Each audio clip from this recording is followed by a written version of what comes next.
মুসলমানের দল, ও বাহির কান্দার যুবক, তোমার কতটুক ঈমান আছে আজকে তুমি নিজে নিজে ওজন দাও। আমার আল্লাহ তো বলেন চার প্রকার, চারটা গুণ যাদের ভিতরে আছে ওই লোক কখনো জাহান্নামে যাবে না, এরা কখনো জাহান্নামী হবে না। এক নাম্বার হলো ইন্নাল্লাযীনা আমানু, যাদের ভিতরে ঈমান আছে, ঈমান কা ঈমানদার। আলহামদুলিল্লাহ আলহামদুলিল্লাহিল্লাযী জাআলাশ শামসা ওয়াল কমারা বিহুসবান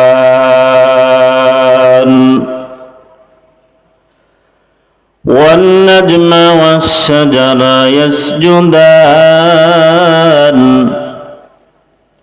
ওয়া ফাদ্দালা জামানান আলা জামান কামা ফাদ্দালা মাকানান আলা মাকান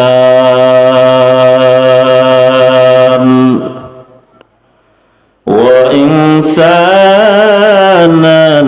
আলা ইনসান। ونشهد أن لا إله إلا الله وحده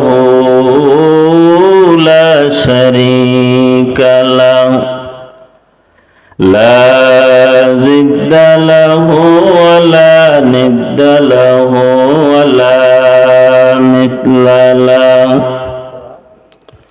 ونشهد أن سيدنا وسندنا وحبيبنا وطبيبنا وطبيب قلوبنا ومولانا محمدا عبده ورسوله.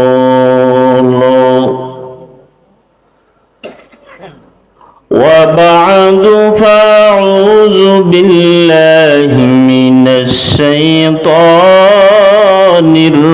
الرجيم. بسم الله الرحمن الرحيم. ميدور ہو مجبور ہو ہے سید عالم. ميدور ہو مجبور ہو ہے سید عالم. دیدار دکھا دے نہیں آواز سنا دو. دیدار دکھا دے نہیں آواز سنا دو. میں صورت عصب کو نہیں چاہنے والا. میں صورت عصب کو نہیں چاہنے والا. میں کیس کو مانند نہیں عاشق لیلا. میں عاشق مولا ہوں میرا عشق دیوانہ. میں عاشق مولا ہوں میرا عشق دیوانہ. اے جملہ جہاں اے جملہ جہاں جس کی تجلی سے اجالا. اے جملہ جہاں جس کی تجلی سے اجالا. আলহামদুলিল্লাহ। বাহিরকান্দা পশ্চিমপাড়া বাইতুন নূর জামে মসজিদ,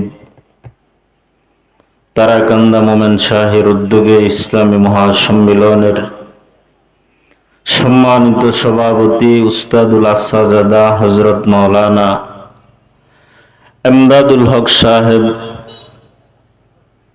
দামাত বারাকাতুহুম আলিয়া, উপস্থিত সাহেব কুরআন হযরত উলামায়ে কিরাম, আল্লাহ পাকের শুকর যে মহান রব্বুল আলামিন আপনি আমাদেরকে এই গভীর রজনীতে কোরআনের ডাকে সাড়া দেওয়ার মতো, কোরআন হাদিসের আলোচনা শোনার মতো তৌফিক দান করেছেন, এজন্য শুকর করি আলহামদুলিল্লাহ। লা ইলাহা লা ইলাহা ইল্লাল্লাহু মুহাম্মাদুর রাসূলুল্লাহ। আমি আপনাদের সামনে কোরআনুল কারীমের অসংখ্য অসংখ্য সূরা থেকে ছোট্ট একটা সূরা, নাম কি? সূরা আসর। এই সূরাটা অনেকেই জানে, মা বোনেরা অনেকেই জানে, ছোট্ট সূরা। আল্লাহ এই সূরা কেন নাজিল করলেন? মুফাসসিরিন ইকরাম বলেন, আল্লাহ তাআলা কোরআনের যে ভিন্ন ভিন্ন সূরা নাজিল করেছেন, এক একটা সূরার এক একটা কারণ আছে না নাই? এক এক সূরার এক এক ঘটনা, এক এক সূরার এক এক কারণ। আমার আল্লাহ এই সূরা কেন নাজিল করলেন? এই সূরা নাজিল করা হয়েছে মক্কা নগরীতে। কোথায়? মক্কায় এই সূরা নাজিল করা হয়েছে। কেন আমার আল্লাহ নাজিল করলেন? আল্লাহ এই সূরাটা এই জন্য নাজিল করলেন, আমার নবী যখন আরবের ভিতরে থাকতেছেন, চলতেছেন, ফিরতেছেন, কিছু বেঈমান দুষ্ট লোকেরা আমার নবীকে একটা অপবাদ দিয়েছিল। কি দিয়েছিল? বেঈমান দুষ্ট লোকের দল আমার নবীকে অপবাদ দেয়। এই অপবাদের পরিপ্রেক্ষিতে আল্লাহ সূরা আসর নাজিল করলেন। বলবেন হুজুর কি অপবাদটা? কিছুই তো জানলাম না, বুঝলাম না। সামনে আসতেছে সূরা আসর হলো এই অপবাদের উত্তর। সূরা আসর কি? এই অপবাদের। মুফাসসিরিন ইকরাম বলেন, আমার নবী দীর্ঘ ৬৩টা বছর দুনিয়ার জিন্দেগিতে হায়াত পেয়েছেন। আমার নবীর ৩ ভাগ বয়সের ভিতরে 2 ভাগ অতিক্রম হয়ে গেছে, কোনো কোরআনের দাওয়াত নাই, কোনো কালেমার দাওয়াত নাই। ৪০টা বছর পর্যন্ত আমার নবী কাউকে কালেমার দাওয়াত দেন নাই। দিছেন কি? ৪০ বছর অতিক্রম হয়ে গেল, আমার নবী কোরআনের দাওয়াত কাউকে দেন নাই, কাউকে নামাজের দাওয়াত দেন নাই, কাউকে ইসলামের দাওয়াত দেন নাই। আমার নবী ৪০ বছর পার হয়ে যাওয়ার পরে ৪০ বছর পর কোরআনের দাওয়াত দিলেন, কালেমার দাওয়াত দিলেন, ইসলামের দাওয়াত দিলেন। এখন বলবেন হুজুর ৪০ বছর পর্যন্ত কেন আমার নবী দাওয়াত দেন নাই? এর উত্তর হলো আমার আল্লাহ থেকে নবী নির্দেশ পান নাই। নবুয়ত প্রাপ্তই তো হয়েছেন ৪০-এর পরে। কথা ঠিক কিনা?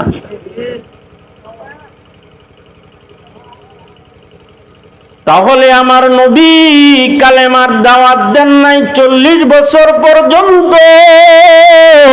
কেন দেন নাই? উত্তর হলো আমার আল্লাহ নবীকে নির্দেশ দেন নাই। নির্দেশ কেন দেন নাই?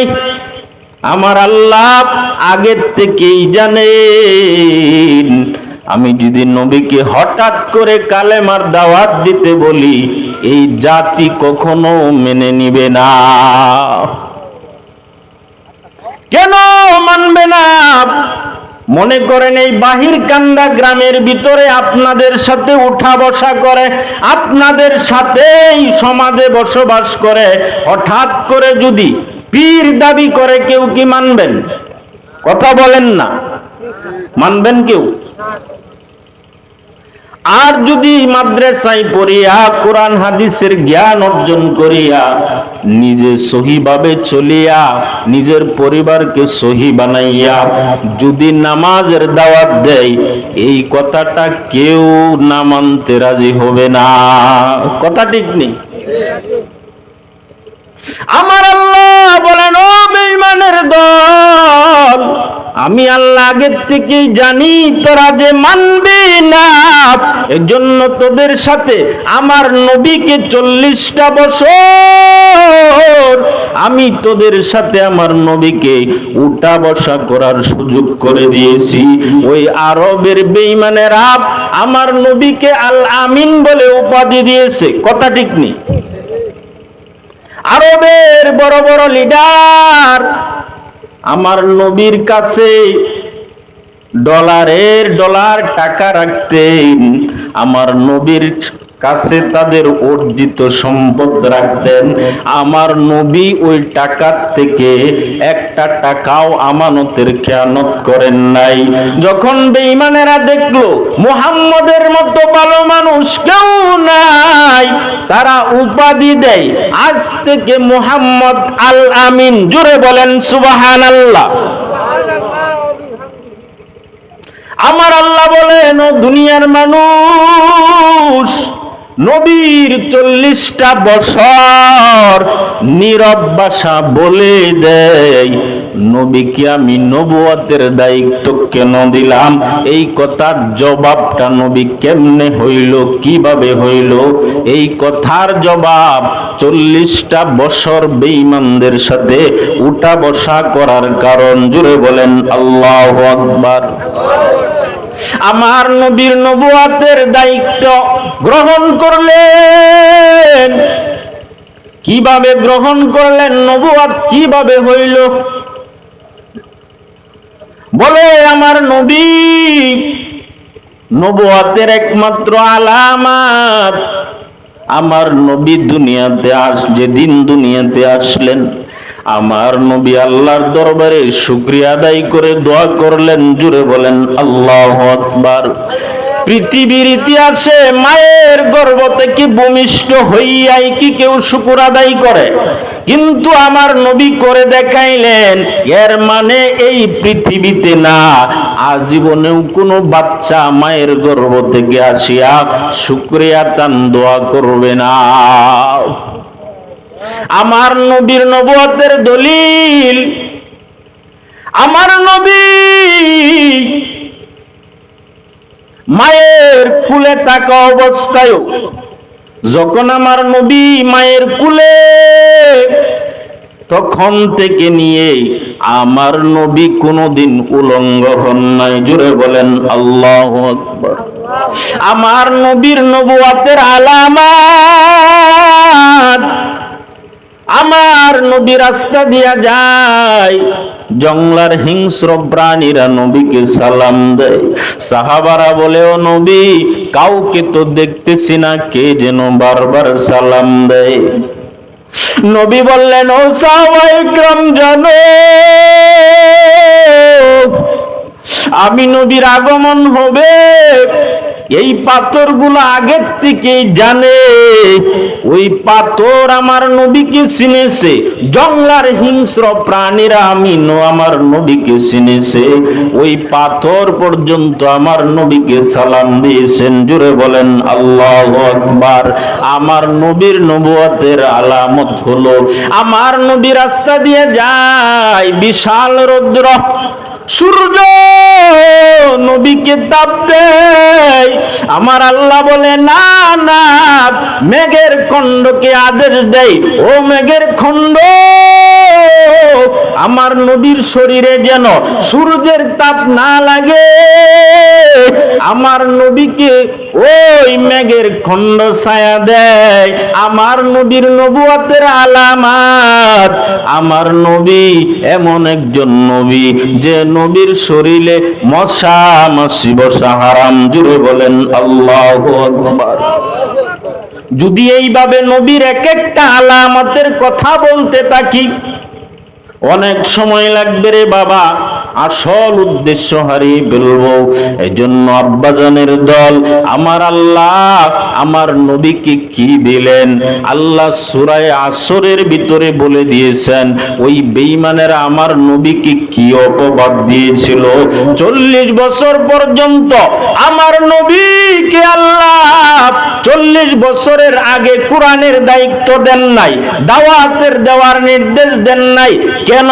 আমার আল্লাহ জানতেন, যদি হঠাৎ করে আমার হাবিবকে তাদের সামনে নবুয়তের দায়িত্ব দেই, এরা মানবে না, উল্টা আক্রমণ করবে। কথা বলেন ঠিক কিনা?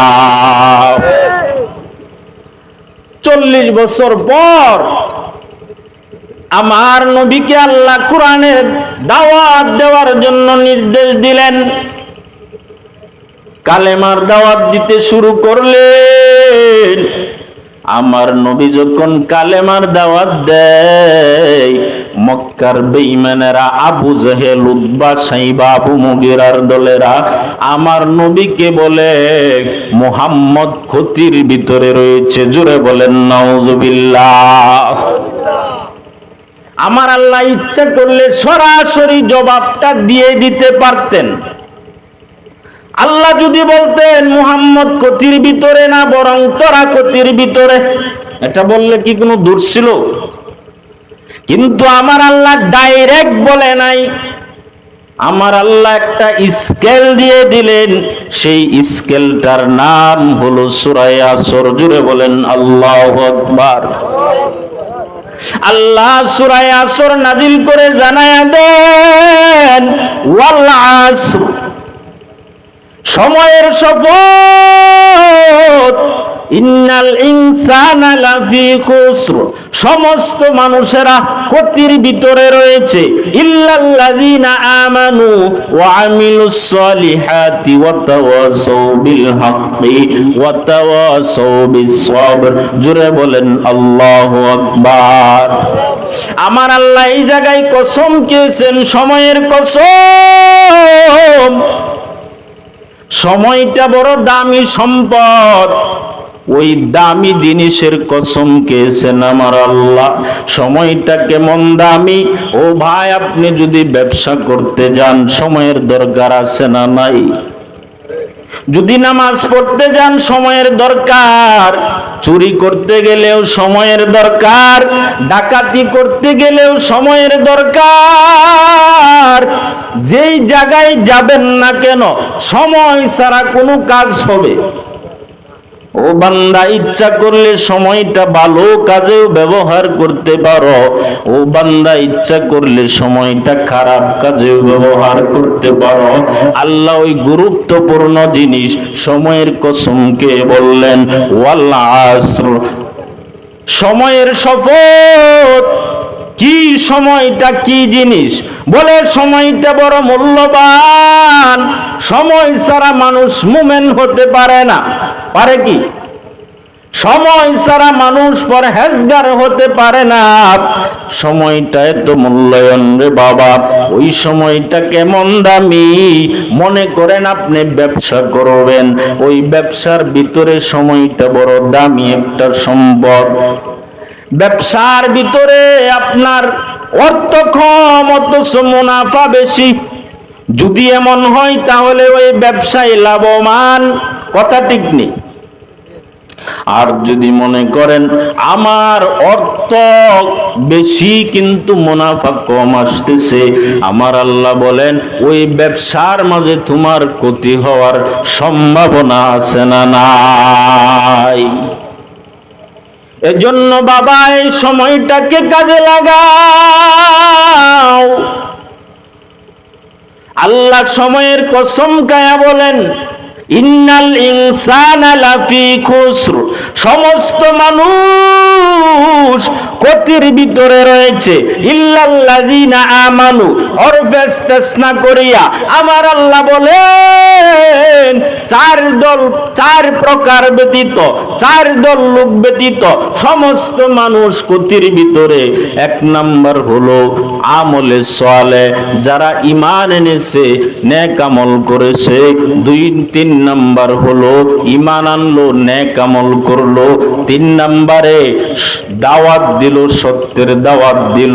4 নম্বরে ওয়াতাওয়াসাউ বিস-সবর, এবং দাওয়াত দিতে যাইয়া অনেক বাধা আসবে, আসে না? ওই বাধার সময় বান্দা ধৈর্য ধারণ করবে। এই 4 দল মানুষ ক্ষতির ভিতরে নাই। এই 4টা গুণ যাদের ভিতরে থাকবে, আল্লাহ বলেন এরা ক্ষতির ভিতরে না। 1 নাম্বার হলো ঈমান। ঈমান কেমন জিনিস রে বাবা? আমরা সবাই ছোটবেলার থেকে বলি ঈমান ঈমান ঈমান, আজও পর্যন্ত অনেক লোক জানি না ঈমান কারে কয়। জানেন ঈমান কাকে বলে, কি জিনিস? সবাই তো বলি আমার ঈমান মজবুত, কিন্তু ঈমান কি? নবী বলেন ঈমান হলো 4টা বিষয়ের সমষ্টি। এরপরে আরেকটা বিষয় আসতেছে। 1 নাম্বার, আমরা কালেমায়ে তয়্যিবা পাঠ করি। কালেমা তয়্যিবার ভিতরে পাঠ করিয়ে বলি আল্লাহ ছাড়া কোনো মাবুদ নাই, আল্লাহ ইবাদতের যোগ্য হযরত মুহাম্মদুর রাসূলুল্লাহ সাল্লাল্লাহু আলাইহি ওয়াসাল্লাম আল্লাহর বান্দা ও রাসূল। কথা বলেন ঠিক কি না? 2 নাম্বার হলো কালিমায়ে শাহাদাত। 3 নাম্বার হলো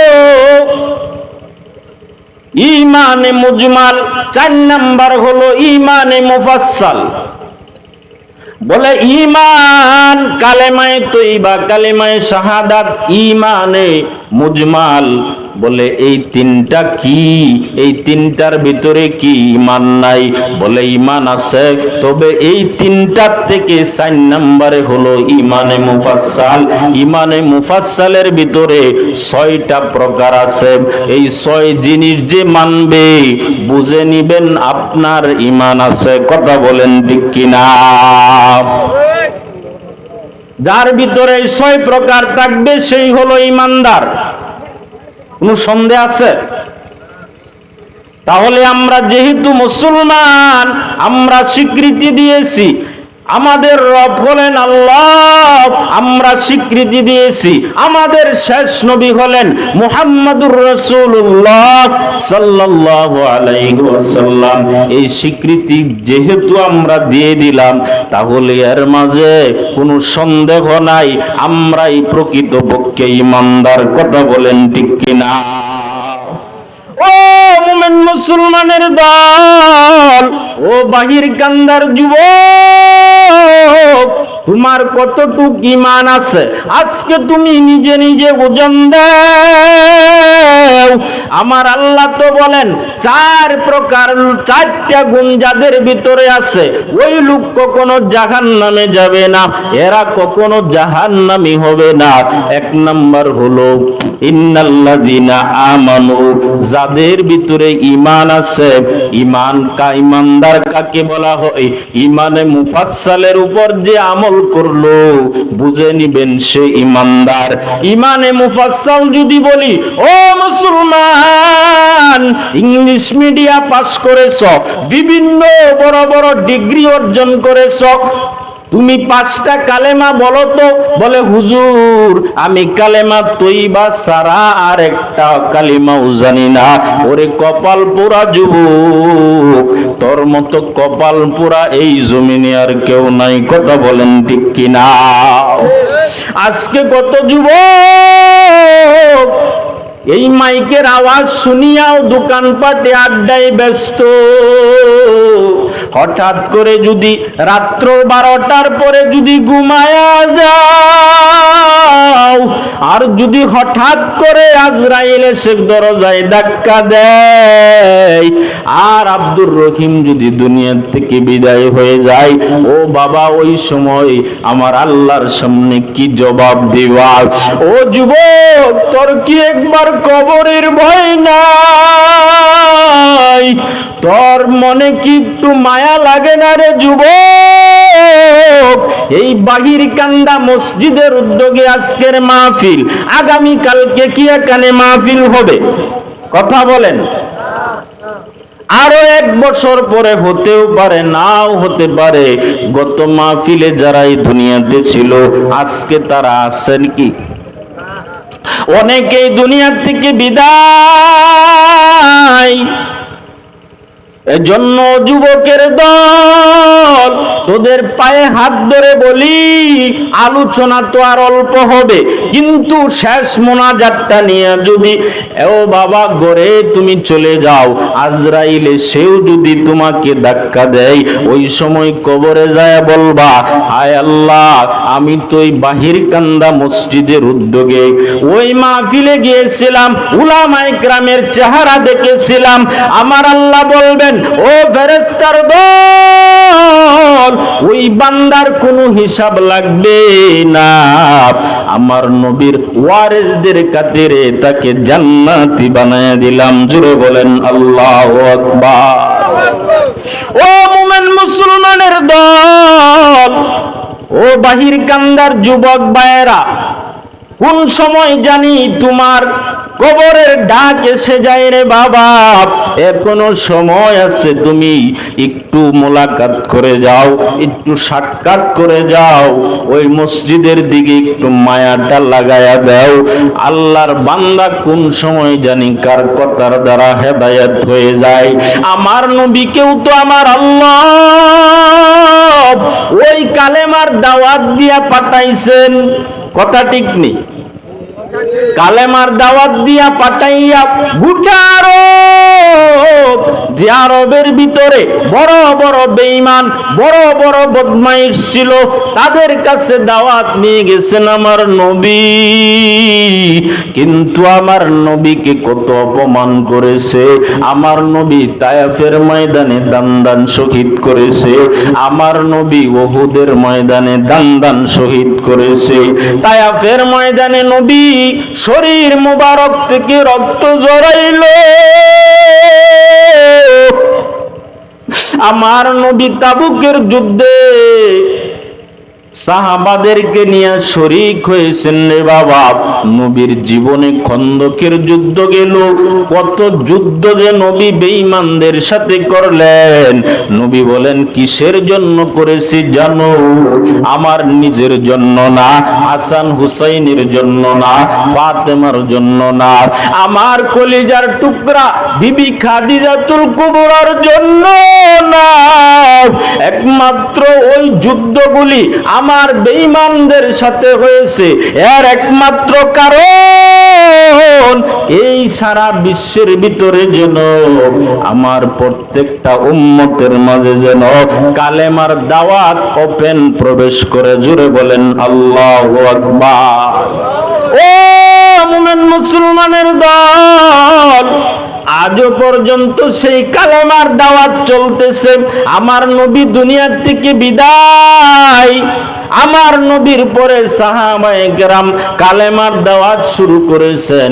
সাহাবায়ে কেরামের পরে তাবে তাবিঈন, আইমায়ে মুজতাহিদিন, এখন হক্কানি উলামায়ে কেরাম। সাহাবারাও নাই, তাবে তাবিঈরাও নাই, আইমায়ে মুজতাহিদিন যারা ছিল তারাও নাই। এখন আছে একমাত্র হক্কানি উলামায়ে কেরাম। আব্দুল্লাহ ইবনে আব্বাস রাদিয়াল্লাহু তাআলা আনহু বলেন, ও উম্মতের দল, তোমরা যখন নবীকে পাইবা না, নবীর কিছু ওয়ারিস থাকবে, আহলে হক উলামায়ে কেরাম। ও উম্মতের দল, আমার নবীর চেহারার দিকে তাকাইলে যেমন ভাবে ক্ষুধার নিবারণ হয়ে যাইত, সগীরা গুনাহগুলি মাফ হয়ে যাইত, ওই নবীর ওয়ারিস উলামায়ে কেরামের চেহারার দিকে তাকাইলে তোমাদের সগীরা গুনাহগুলি মাফ হয়ে যাবে। এজন্য বাবা যুবক যারা এখনো পর্যন্ত এদিক সেদিক আছো, একটু মোলাকাত করে যাও। এই দুনিয়ার কয়দিন বাঁচবা, কোন সময় জানি আজরাইল এসে ধরে নেয়। আমার আল্লাহ বলেন, ও নবী আমার, আপনি চিন্তা করবেন না, কালেমার দাওয়াতটা আপনি ওপেন চালু করে দেন। আমার নবী 40 বছর পরে কালেমার দাওয়াত দিতে শুরু করে দিলেন। আবু জাহেল, উতবা, সাইবা বলে মুহাম্মদ বড় খারাপ। জোরে বলেন নাউজুবিল্লাহ। এই অপবাদ যখন দেয়, আমার আল্লাহ সূরা আসর নামে একটা সূরা স্কেল করে দিলেন। সরাসরি বলেন নাও তোমরাও ক্ষতির ভিতরে। আমার আল্লাহ বলেন 4 গুণ যাদের ভিতরে আছে আমি একটা স্কেল দিয়ে দিলাম, তারা আছেন লাভের ভিতরে, ক্ষতির ভিতরে না। এর মানে তারা হলো মুমিন। 4 গুণ যাদের ভিতরে থাকবে না এরা হলো বেঈমান। আবু জাহেল, উতবা, সাইবা, আবু মুগিরা একটু মিলায়া দেখে, না না, আমরা তো এই 4 গুণের ভিতরে নাই। বরং আল্লাহ জানায় দেন যেহেতু তোমরা নাই, ওই 4 গুণ তোমাদের ভিতরে নাই, নিঃসন্দেহে তোমরা বেঈমান, তোমাদের ঠিকানা হবে জাহান্নাম। আই বেরাদার দূরে বাসা দে ইয়ারে বদ বদ দরবুয়াদ মারে বদ তন হাতুরা বর জানা ইয়ারে বদ জানে ইমানত জানা ইয়ারে বদ আগ রতুরা সুয়ে জহিম ইয়ারে বদ গিরে তায়াবে নাইম। জোরে বলেন আল্লাহু আকবার। ও মুমিন মুসলমানের দল, তাহলে 1 নাম্বার হলো ঈমান। যাদের ইমানে মুফাসসাল ঠিক আছে, 6টা বস্তু যারা বিশ্বাস করেন।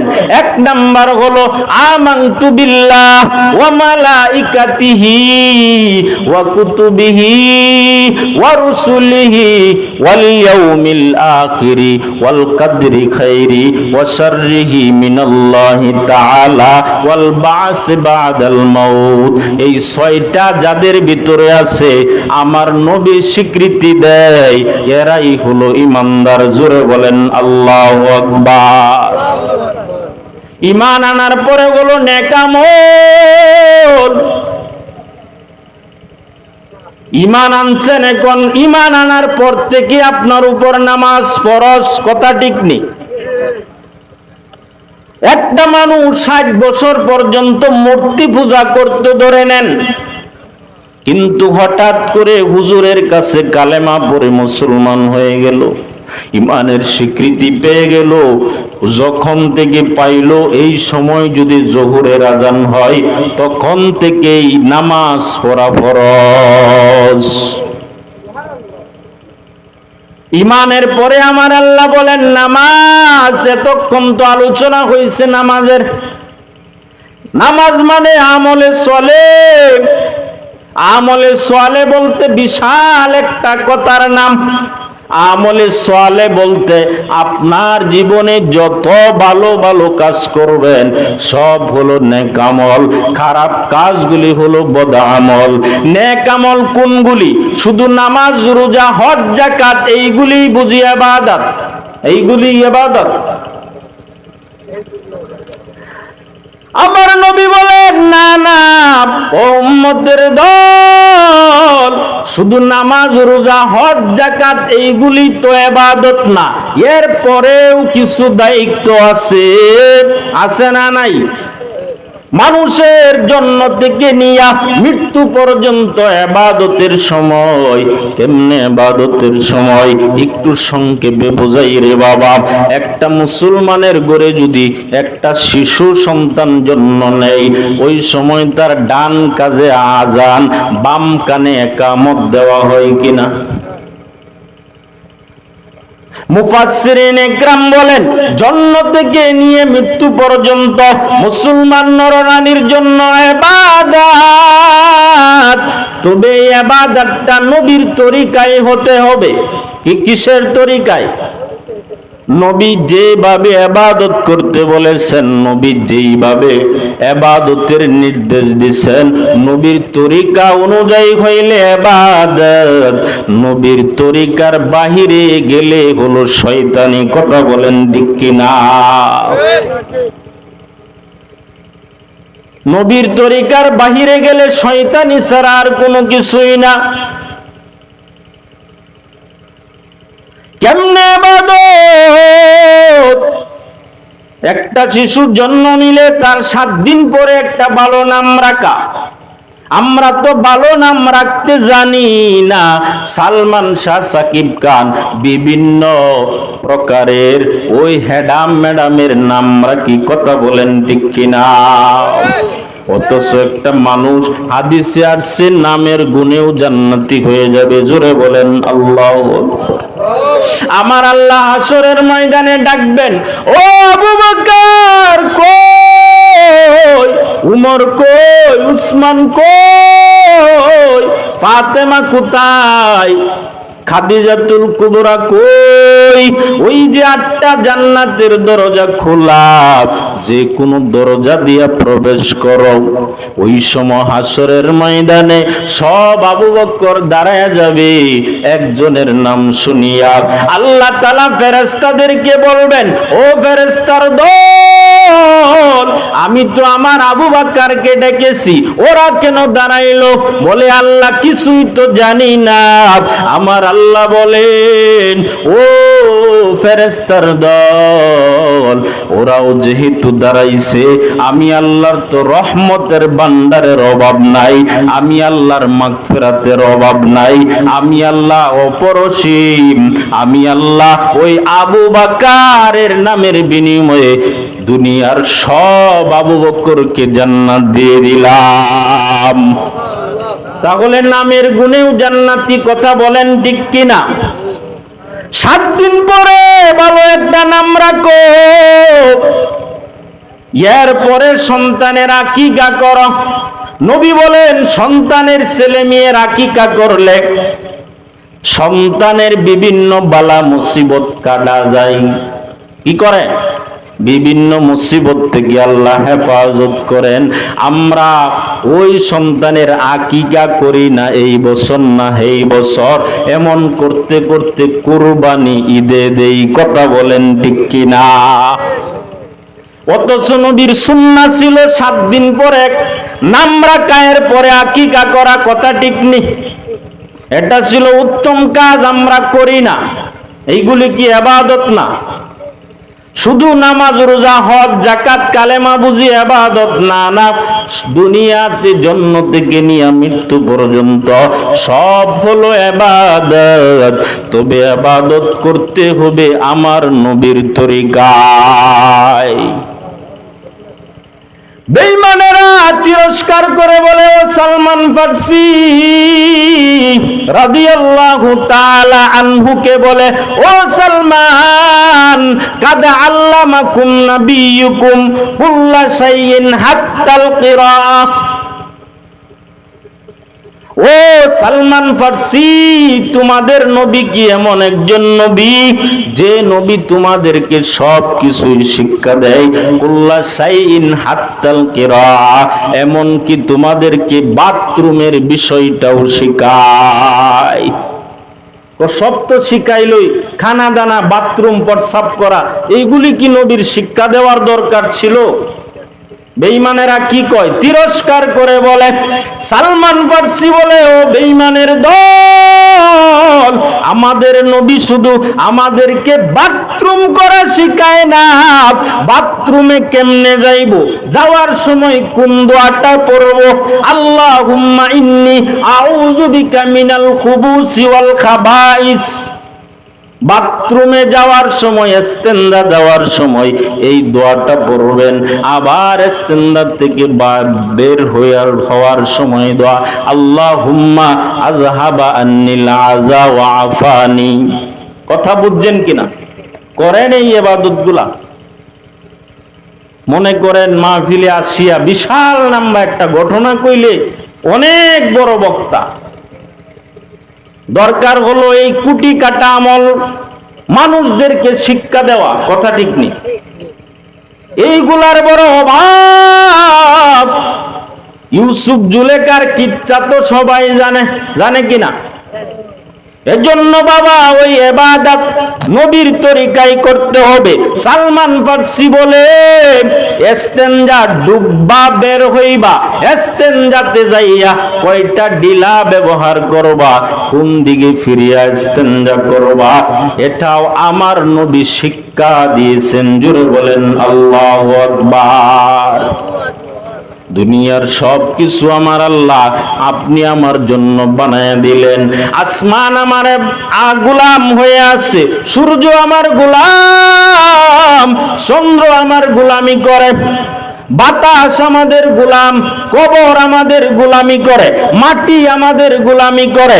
এক কথায় দুনিয়ার সব তোদের গোলাম বানায় দিলাম। বলেন তো বিনিময়ে আমরা কার গোলামি করব? ওই আল্লাহকে চিনো,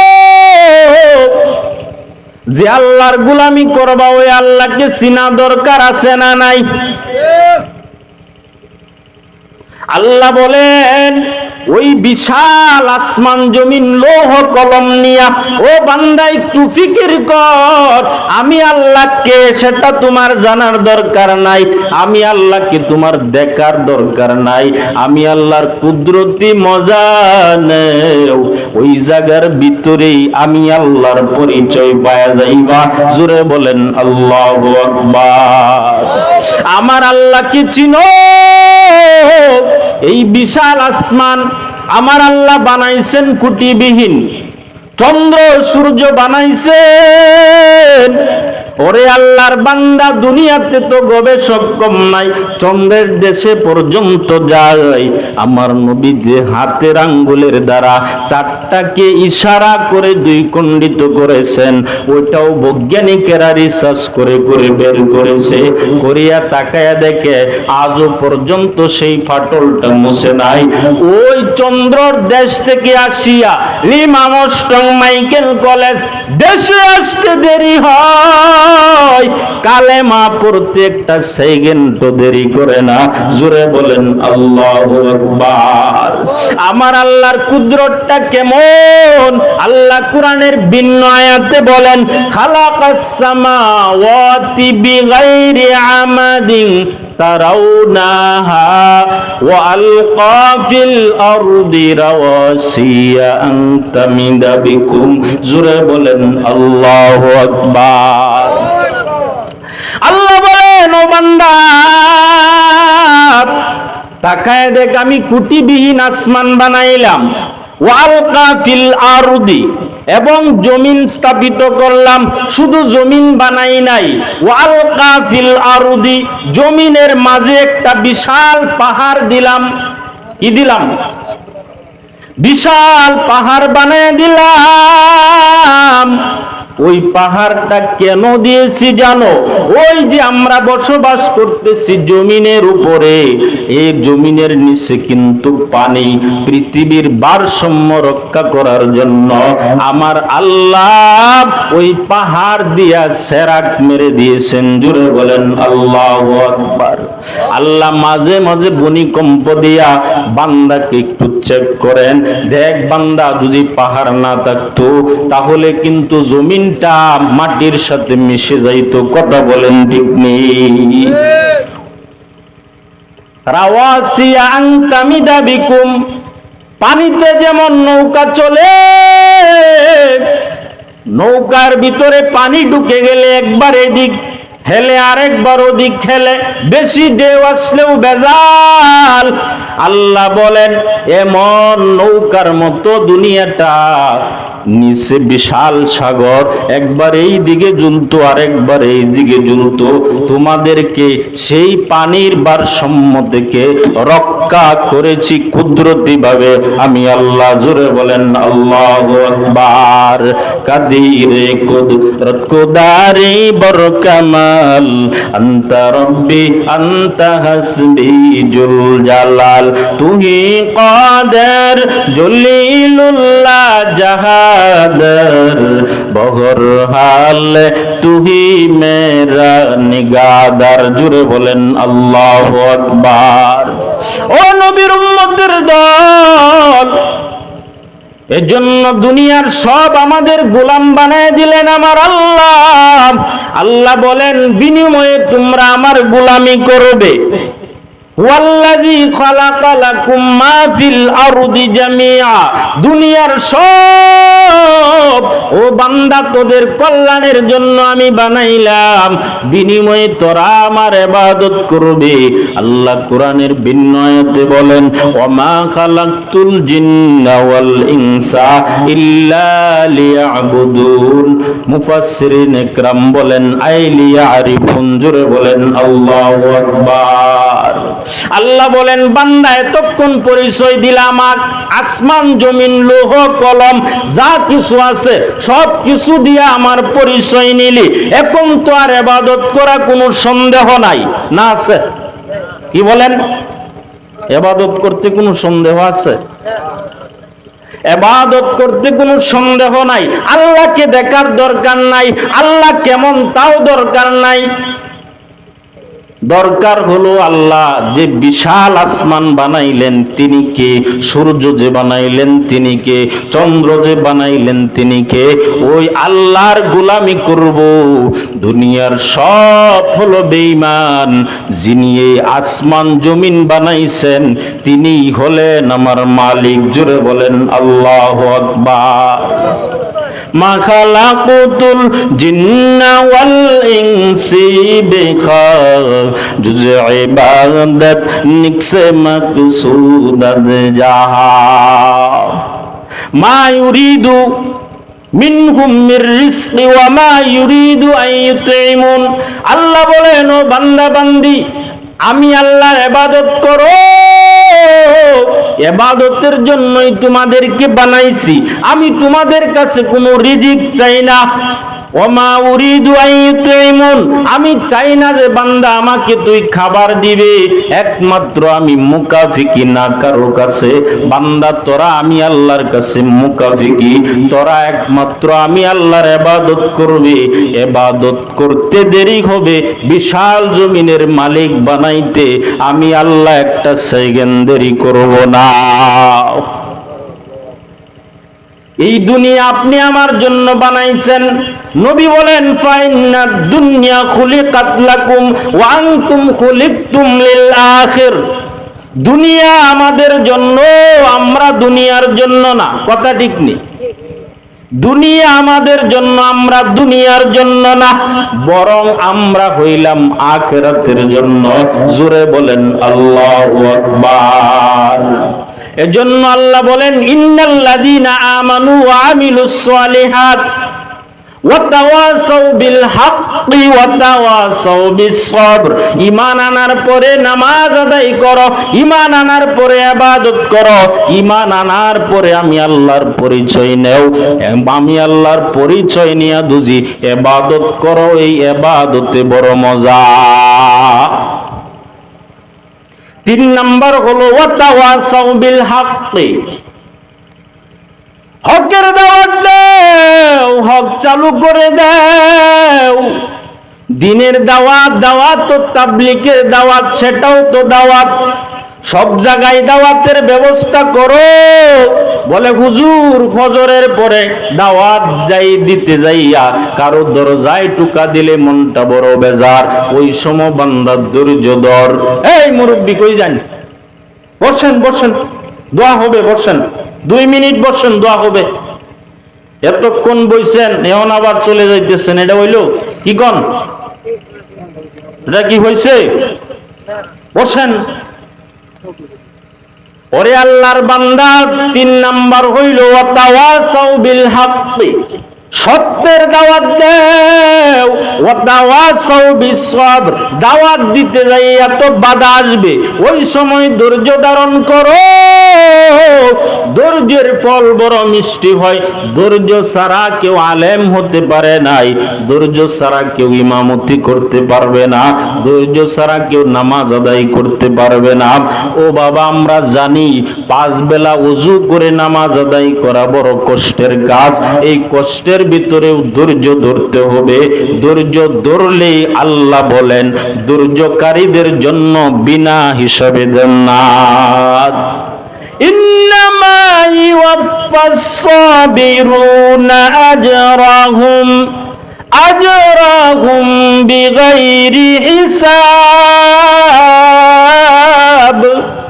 আল্লাহ বলেন যারা ধৈর্য ধারণকারী, দুনিয়াতে যাদের উপরে মায়ের আসছে, যারা শাপলা চত্বরে শহীদ হয়েছে, যারা এই টুপি মাথায় দেওয়ার কারণে বিভিন্ন জায়গায় অপদস্থ অপমান হয়েছে, ও ফেরেশতার দল, এদেরকে হাসরের মাঠে সূর্যের তাপ দেওয়া হবে না, ওদের কোনো হিসাব নাই, বিনা হিসাবে জান্নাতে ঢুকায় দেও। আল্লাহ আমাদের সবাইকে সঠিকভাবে ঈমান এনে কবরে যাওয়ার তৌফিক দান করুন, সকলে বলেন আমিন। হুজুর দোয়া করেন। না ওয়া আখিরু দাওয়ানা আনিল হামদুলিল্লাহি রাব্বিল আলামিন।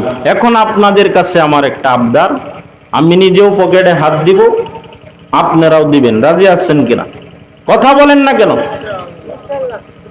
আমার আল্লাহ বলেন যারা মসজিদ নির্মাণ করলো, আল্লাহ বলেন এরা আমার প্রতিবেশী। এরা কি আমার?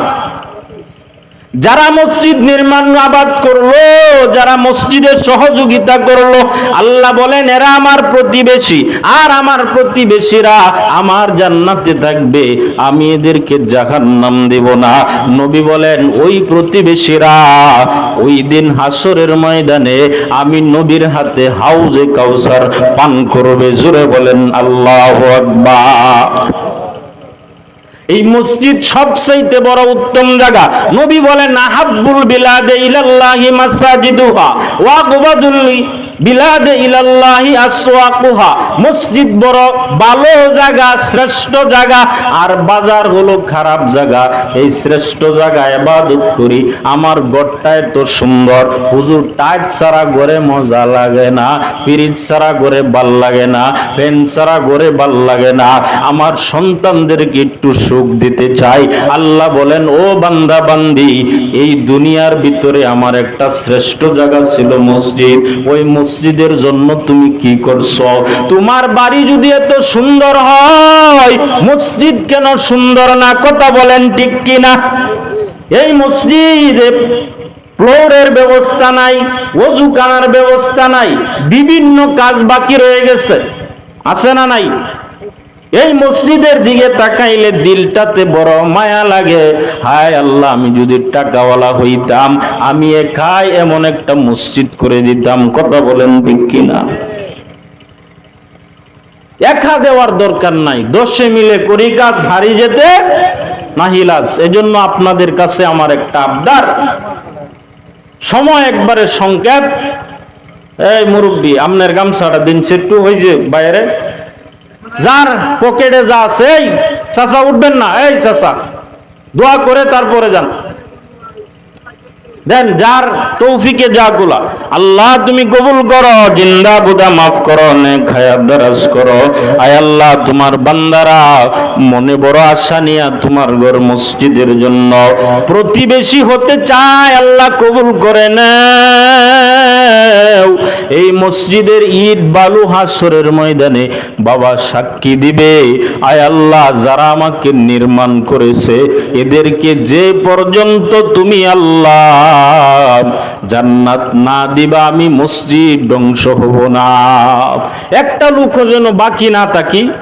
টাকা পয়সা বাবা চিরস্থায়ী না, একদিন চলে যাবে, কথা ঠিক নেই, কিন্তু এই মসজিদ থাকবে।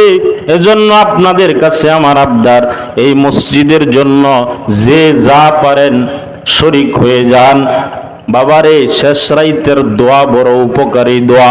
হযরত দোয়া করবেন, দোয়ার আগে যে দান খয়রাত করলে নবী বলেন ওই দানটা সবচাইতে বড় উপযোগী হয় জান্নাতে যাওয়ার জন্য। জোরে বলেন আল্লাহু আকবার। এই মসজিদের জন্য সকলেই শরীক হয়ে যান। আল্লাহ তাআলা যেন এই মসজিদকে কিয়ামত পর্যন্ত কবুল করেন। মসজিদের যত হাজত আমার আল্লাহ যেন পুরা দেন। সকলে বলেন আমিন।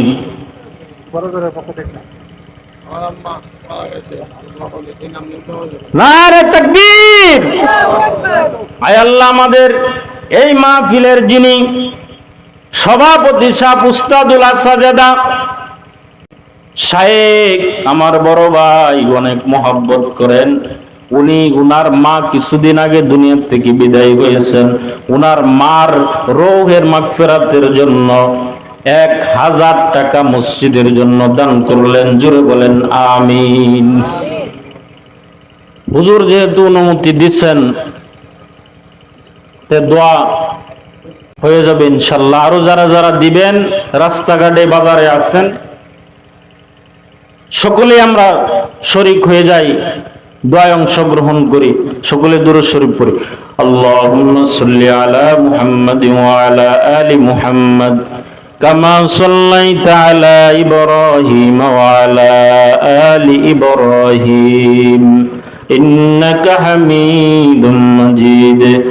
اللهم بارك على محمد وعلى آل محمد كما باركت على إبراهيم وعلى آل إبراهيم إنك حميد مجيد بسم الله الحمد لله الرحمن الرحيم আয় আল্লাহ আমার পাশে বসা আল্লাহ আমাদের উস্তাদ, আয় আল্লাহ ইমদাদুল হক সাহেবের আম্মা কিছুদিন আগে মারা গেছে। আল্লাহ আয় আল্লাহ বাসায় গেলে মাঝে মাঝে মা মা বলে ডাকতো।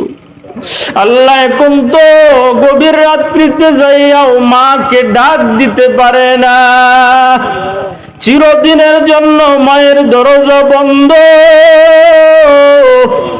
আয় আল্লাহ ওই মার কবরটাকে জান্নাতের বাগিচা বানায় দেন। আয় আল্লাহ আমার আব্বাও দুনিয়ায় নাই, আমার মতো কত এতিমেরা হাত বাড়াইছেন, সকলের মা বাবার কবরকে জান্নাতের বাগিচা বানায় দেন। আয় আল্লাহ উলামায়ে কিরামদেরকে হেফাজত করেন। আয় আল্লাহ এই দেশকে বিভিন্ন ষড়যন্ত্র থেকে হেফাজত করেন। আয় আল্লাহ এলাকায় কোরআনের হাওয়া চালু করে দেন। আল্লাহ প্রত্যেকটা ঘরে ঘরে আলেমে হক্কানি রব্বানি বানায় দেন। আয় আল্লাহ আমরা জানি চিরদিন এই দুনিয়া থাকার জায়গা না। আয় আল্লাহ একদিন চলে যেতে হবে। আয় আল্লাহ মৃত্যুর সময় সকলের জবানে জারি রাখিয়েন লা ইলাহা ইল্লাল্লাহু মুহাম্মাদুর রাসূলুল্লাহ।